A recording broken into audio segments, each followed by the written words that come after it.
ஐந்து கரத்தோனை போற்றி, ஆணை முகத்தானை போற்றி, மூஷிக வாகனனை போற்றி, மூலப்பரம்பொருளை போற்றி, சித்தி புத்தி விநாயக பெருமானை போற்றி. குருவே சரணம். இணையத்தாள் இணை மீதங்களுக்கு வணக்கம். இது 2025 குரு பெயர்ச்சிக்கான ராசி பலன். 2025 15ஆம் தேதி மே மாதம் குரு பெயர்ச்சி ஆகிறாரு. ரிஷப ராசியிலேருந்து பயிற்சி ஆகி மிதுனத்துக்கு போகிறார்.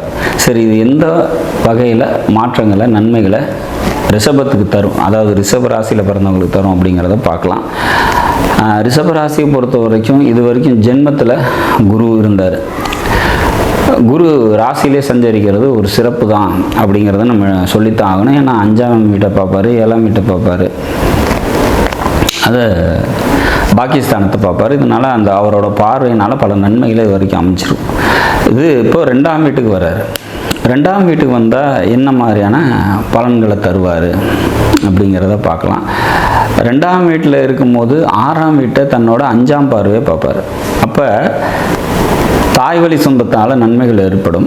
வேலைக்கு போயிட்டுருக்கீங்க அப்படின்னாக்கா வேலையில் ப்ரொமோஷன் கிடைக்கிறதுக்கான வாய்ப்புகள் உண்டு. வேலை நல்லபடியாக அமையும். இது வரைக்கும் வேலை இல்லாமல் கஷ்டப்படுறீங்க அப்படின்னா வேலை கிடைக்கிறதுக்கான வாய்ப்புகள் உண்டு அப்படிங்கிறத நம்ம எடுத்துக்கலாம்.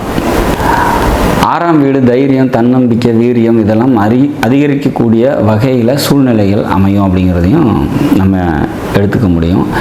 6ஆம் வீட்டை குரு பார்க்கறது எதிரிகளை வெல்லக்கூடிய, கடன் பிரச்சனைகள் இருக்கீங்க அப்படின்னா அதெல்லாம் கொஞ்சம் மட்டுப்படுறதுக்கான வாய்ப்புகள் மிக அதிகமாக உண்டு அப்படிங்கிறத நம்ம உறுதியாக சொல்ல முடியும் இந்த குரு பெயர்ச்சியில்.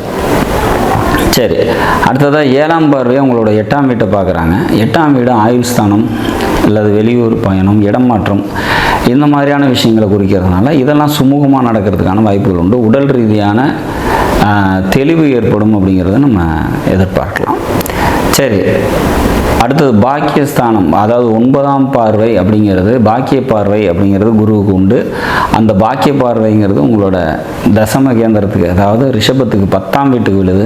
இது மிகவும் சிறப்பு அப்படின்னு சொல்லலாம். சொந்த தொழில் செஞ்சிட்டு இருக்கவங்களுக்கு தொழில் நல்லாயிருக்கும் அப்படிங்கிற மாதிரியான ஒரு அமைப்பு. மொத்தத்தில் இந்த குரு 2ஆம் வீட்டில் இருக்கிறது சிறப்பு தான் அப்படிங்கிறத உறுதியாக சொல்லலாம். ரிஷபத்தை பொறுத்த வரைக்கும் இந்த இப்போ இருக்கக்கூடிய நிலைப்பாடுகள், கிரக பெயர்ச்சிகள் அனைத்துமே ஒரு நல்ல நிலையில் இருக்குது அப்படிங்கிறதுல மாற்று கருத்தில். 10ல் வந்து ராகு பெயர்ச்சியாகி வந்து உட்கார போகிறாரு. அது குரு பார்வையோடு இருக்கும்போது இன்னும் சிறப்புகள் ஏற்படும் அப்படிங்கிற மாதிரி சொல்லலாம். 10ல் ஒரு பாம்பாவது பாவியாவது இருக்கணும் அப்படிங்கிறது ஜோதிட கணக்கு. அந்த வகையில் இந்த 12 ராசிகளில் அதிக நன்மைகள் பெறக்கூடிய ராசி ரிஷப ராசி அப்படிங்கிறத எடுத்துக்கலாம். இந்த குரு பெயர்ச்சி கூடுதல் நன்மைகளை தரக்கூடிய ராசிகளில் இந்த ரிஷப ராசியும் ஒன்று அப்படிங்கிறதுல மாற்று கருத்து இல்லை. நாடும் நாட்டு மக்களும் நலமுடன் வாழ நவகிரகங்களை வேண்டி அமைகிறேன். நன்றி, வணக்கம்.